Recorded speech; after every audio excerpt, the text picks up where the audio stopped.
How you doing? Right now, I'm 7.5 kilometers into my first open water marathon.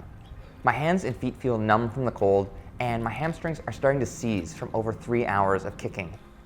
At this moment, I'm really wishing I trained a lot more before trying this challenge. I should probably admit right now, this was not my original plan going into this goal. I had taken part in a couple lane swims at the end of the summer and was doing 45 minutes without a problem. My plan was to move up to 90-minute swims, then 2-hour swims, and by the end of the month, take a shot at swimming the distance of an Olympic marathon, which is 10 kilometers in open water. All of that seemed like a really workable plan, until all of it went wrong. My first problem came with a lack of pool access, as the outdoor, more COVID-safe pools closed down for the fall, and there was still a 2-week gap before the community centers reopened with limited capacity. So I thought, okay, I'll do some cross-training. My experience with jumping rope was that it targets your shoulders as well as your lower body, and I could always go to a nearby court to get some more cardio work playing ball. Then it seemed like the entire western half of the United States caught on fire, and for about 5 days it was advised in my city to stay inside with your windows and doors shut.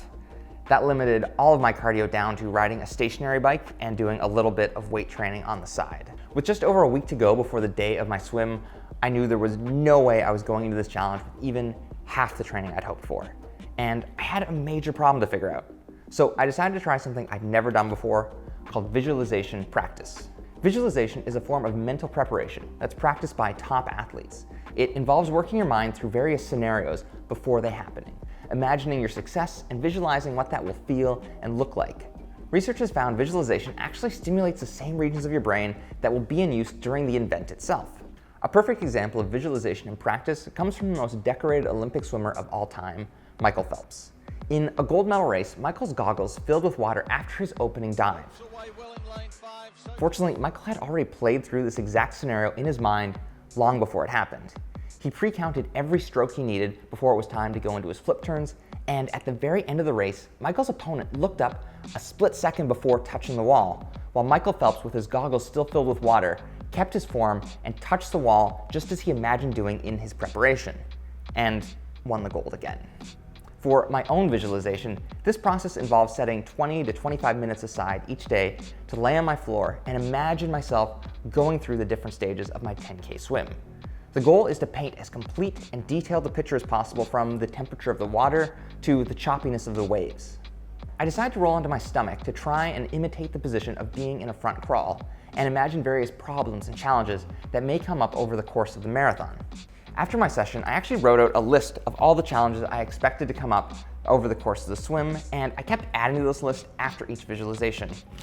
On the following page, I would write out various solutions to these problems as I imagined them. Some were quite simple, like what happens if the cold water starts to give me a headache, and the solution was to buy a swim cap beforehand. Other problems, like what to do if I get a muscle cramp, or if after my first couple kilometers I'm way behind my times and the race is going to take significantly longer than expected. Those took a lot more thought and preparation to get through. Going through these visualizations really helped me feel a lot more mentally prepared before arriving at the lake. But I still had the lingering question on whether my physical conditioning was anywhere close to ready for what I was about to do. Despite my fears, Cam and I drove up early in the morning, where we met up with Derek and loaded a boat into the water. If anything goes wrong during my swim, I'll have these two champs standing by, ready to help. But before I get my swim underway, this is probably as good a time as any to talk about the sponsor of this video, Magic Spoon. One of the things I hope these videos do is help make your own fitness goals and living a healthy lifestyle a little easier and more accessible. And that's why I'm really excited to have Magic Spoon as a sponsor of this video. Magic Spoon has taken the flavor and fun of morning breakfast cereal, but instead of being packed with sugars and artificial flavors, Magic Spoon is sugar-free, a high source of protein, and only has 3 net carbs with each serving.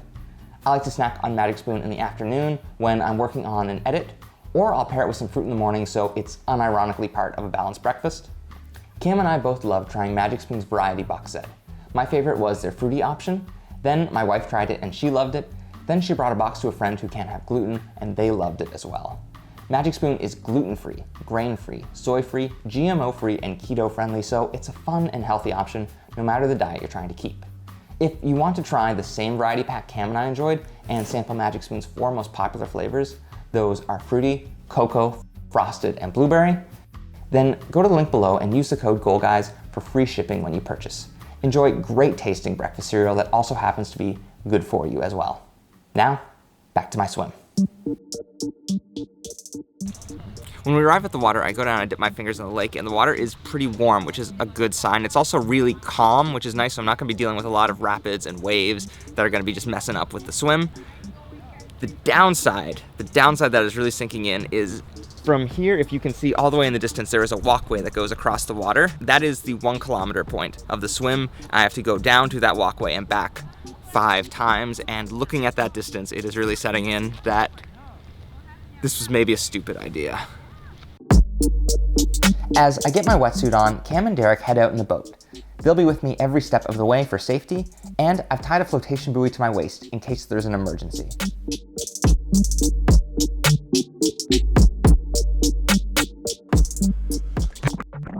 My first challenge getting into the water is the shock of the cold on my face. It's something I never had to deal with when I was in pools that immediately makes my body feel tense and my heart rate speed up. I gotta take a moment, get settled.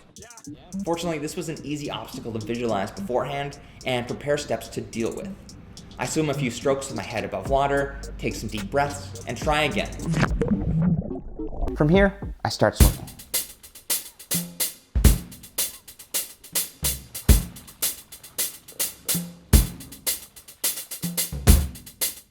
So last night I was watching Olympic marathon footage of the actual proper athletes doing it.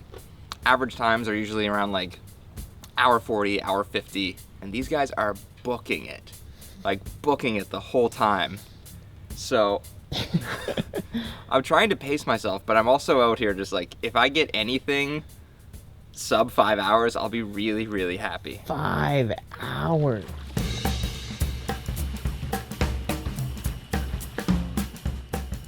My first kilometer comes in at 16 minutes, which is better than I was expecting. If I can keep each kilometer coming in under 20 minutes, then I should be on track for a really good final time. After my second kilometer, I put my swim cap on to keep my head warm.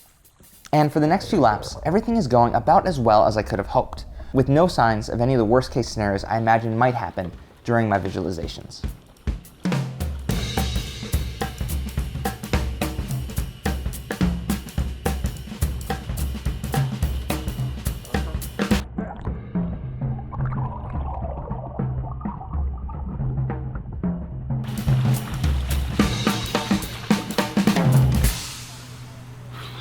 Halfway there, buddy. How you feeling? Okay. Yeah? Okay, yeah. Better or worse than you expected? Kind of exactly where I thought it'd be. Faster though. You're doing great. But my sub 20 minute pace isn't holding up and my speed is dropping quickly. What are you seeing, buddy? I'm seeing someone get really tired. Yeah. We were crushing through the first 2 laps, and he's barely moving now. Oof. Dude looks like he's hurting.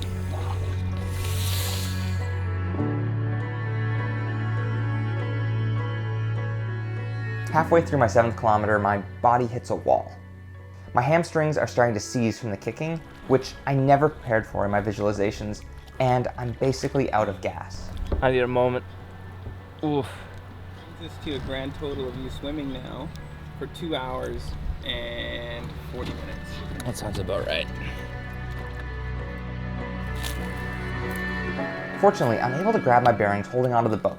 I snack on some rice cakes and hydrate, and eventually I feel ready to keep going. Don't lean back, don't lean back.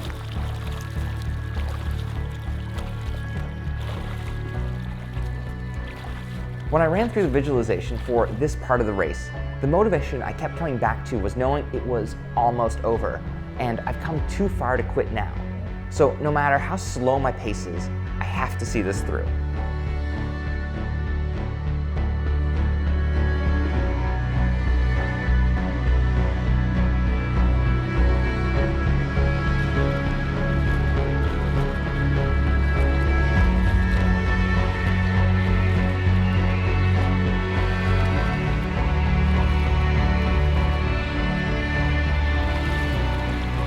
So close, I can't believe he's about to finish.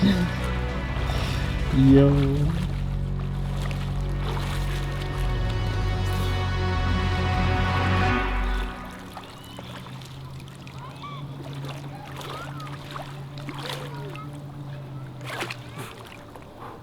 You okay? Thanks so much.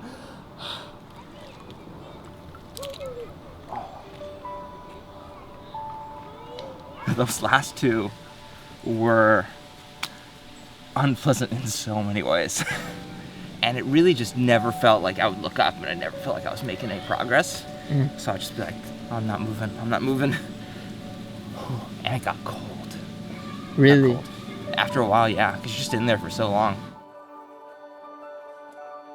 If we'd really worked this out in advance, you should be handing me a bowl of Magic Spoon, just nom nom. Yeah, exactly, right? Oh, thanks, Derek.